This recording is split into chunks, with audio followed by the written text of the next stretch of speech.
Hey everybody, my name's Todd Blatt. I'm a maker, hacker, member of the Baltimore Node, mechanical engineer, artist, and I work in 3D printing. Yeah.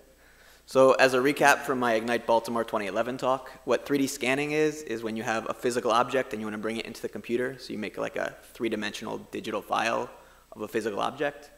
And what 3D printing is when you take, it's a manufacturing process, when you take a digital file and bring it into the real world. And usually things are made of plastic about this big and it takes a long time to make it. But I wanted to make really big things really quickly. So I teamed up with a bunch of awesome people at the Walters Art Museum at the Art Bites Hackathon. So all these people and then Dave, who isn't in the photo, but he took the photo.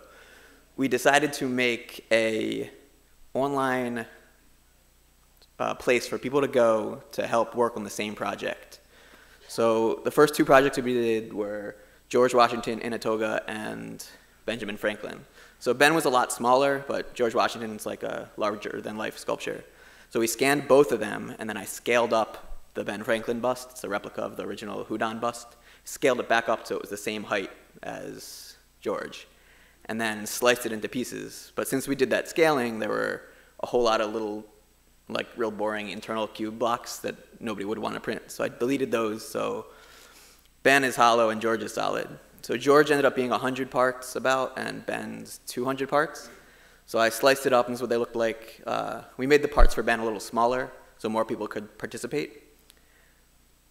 And the way it worked was people would download these parts, and it was a whole lot of parts. So what I needed to do was label them so I knew what would go where once they got back to me, because the whole thing was I needed to glue them together, and I didn't know what was where. So X, Y, and Z coordinates, so I was able to see like the row and column and layer of where the blocks would go.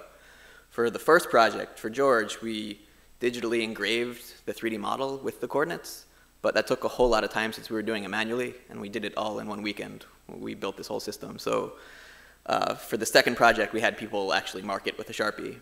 And these are about 2/3 of the parts that got sent in for the Ben Franklin project, which I just finished last week. And people could choose their color. The only rules were you couldn't change the scale or the outside surface, but people customized the inside. So they wrote their coordinates, and then they wrote like jokes or little notes to me or drew little pictures. So it was pretty neat as I was going through this long process to see these things from people that most of them I had no idea who they were. And people also had the opportunity to use different materials. So no matter what they used, I glued it all together. It wasn't a problem. But I had different people swapping out filaments to get like a blending of colors and attaching markers. And the top center one there is a bronze mixed with plastic filament. And we had resin parts and heat-treated parts and things, or acetone-treated parts. So a whole bunch of packages were sent to Direct Dimensions. A big thanks to Elaine, who handled hundreds of packages over these projects. And they came from all over the world, like Beijing and France and London and Canada and everywhere across the US, so it was really cool. And then Harry and Sarah helped me load them all into my car, and I brought them down to the Baltimore Node and checked each part in. So I opened each box, and I did like a whole time-lapse video of the whole process, so it's pretty neat to see online. And so I sorted them all into layers. So these are all the Z, if you remember the coordinates. So Z was the layer, which layer it was on. So I separated them all into 10 boxes, because Ben's 10 layers. And then opened each box and sorted it into their rows and columns.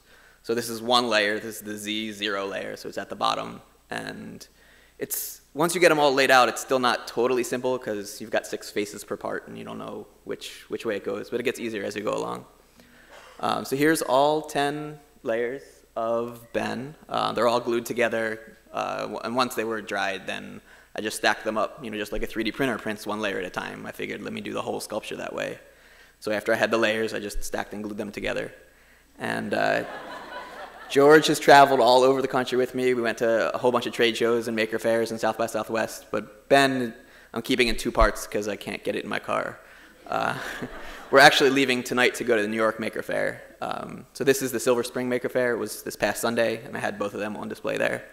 So these are just 2 examples of crowdsourced 3D printing projects, and there's a whole lot more. And there's this really awesome one called Enable, and there are kids and people all over the world that need hands, and they're all different, so you can't just mass manufacture them, and they're really expensive.